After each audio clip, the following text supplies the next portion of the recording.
ఆచరణలో ఎలా ఉంటుంది అంటే ఏం చెప్తారు? ఇప్పుడు బేసిక్గా కోవింద్ కమిటీకి టర్మ్స్ ఆఫ్ రెఫరెన్స్లోనే పెద్ద తప్పు ఉంది, పొరపాటు ఉంది.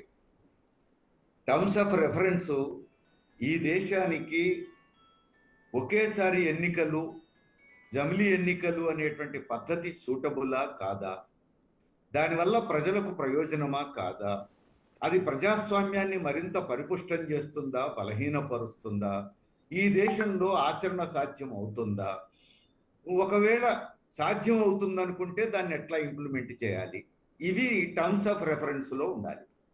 కానీ అట్లా ఇవ్వలేదు. ఆల్రెడీ జమిలీ ఎన్నికలు ఒకే దేశం ఒకే ఎన్నిక పేరు మీద అమలు జరపాలనే నిర్ణయానికి వచ్చి దాని ఇంప్లిమెంటేషన్ పార్ట్లో లీగల్గా ఉన్నటువంటి తీసుకోవాల్సిన చర్యలు, అట్లనే పాలనాపరంగా తీసుకోవాల్సిన చర్యలు సూచించమని మాత్రమే టర్మ్స్ ఆఫ్ రెఫరెన్స్లో చూపించారు. అందుకని అసలు ఈ కమిటీ వేయడం దగ్గర నుంచి అప్రజాస్వామికమైనటువంటి ధోరణి స్టార్ట్ అయింది. కమిటీ వేసే పద్ధతి, దానికి ఇచ్చేటువంటి టర్మ్స్ ఆఫ్ రెఫరెన్స్ అన్నీ అప్రజాస్వామికమే. ఇది మొదటి అంశం. ఇక రెండోది, అసలు ఈ దేశంలో ఒకే దేశం ఒకే ఎన్నిక అనేటువంటి కాన్సెప్టే చాలా ప్రమాదకరమైంది, చాలా ప్రమాదకరమైంది. ఇంకా చెప్పాలంటే అసలు దేశానికి స్వాతంత్రం వచ్చిన తర్వాత 3 ఎన్నికలు అసెంబ్లీలకు, పార్లమెంటుకు ఒకేసారి జరిగినాయి కదా. ఒకేసారి జరిగిన ఎన్నికలు ఆ తర్వాత క్రమంలో ఎందుకు డిస్టర్బ్ అవుతూ వచ్చినాయి? ఒక్కొక్క అసెంబ్లీ ఒక్కొక్కసారి ఎందుకు జరుగుతూ వచ్చింది?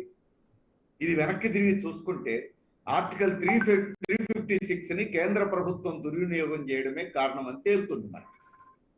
ఆర్టికల్ 356ను దుర్వినియోగం చేస్తూ ఎన్నికైన రాష్ట్ర ప్రభుత్వాలని కేంద్రంలో ఉన్న ప్రభుత్వం రద్దు చేయటం వల్ల ప్రారంభమైంది డిస్టర్బెన్స్. మరి ఇప్పుడు మోడీ ప్రభుత్వం ఆర్టికల్ 356ను రద్దు చేయడానికి సిద్ధంగా ఉన్నారా? దానికి సమాధానం చెప్పాలి ముందు. ఎందుకంటే మోడీ ప్రధానమంత్రి అయిన తర్వాత కూడా ఆర్టికల్ 356ను ఉపయోగించుకున్నారు. అంతకుముందు కాంగ్రెస్ ఉన్నప్పుడు ఉపయోగించుకుంది, ఇప్పుడు మోడీ వచ్చిన తర్వాత కూడా ఉపయోగించుకున్నారు.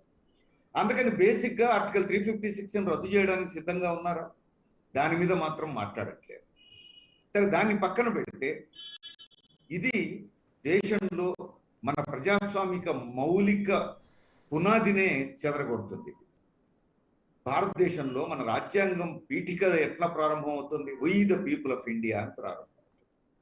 అంటే ఈ దేశ ప్రజలే సర్వం, ఈ దేశంలో ప్రజల అభిప్రాయమే సర్వం, ప్రజలే నిర్ణయించాలి ఏదైనా.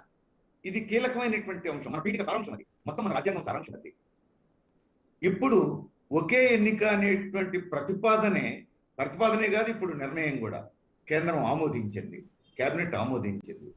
ఇది మన రాజ్యాంగం యొక్క మౌలిక ప్రాతిపదికకే భిన్నమైంది. ఇది ప్రజాభిప్రాయాన్ని పక్కన పెడుతుంది, ఫెడరల్ రాజ్యాంగాన్ని తుంగలో దొక్కుతుంది, రాష్ట్రాల అభిప్రాయాలు, దేశంలో వివిధ ప్రాంతాల్లో ఉన్న ప్రజల మనోభావాలు, వీటన్నిటిని పక్కన పెడుతుంది, కేంద్రం అధికారాలను బలోపేతం చేస్తుంది.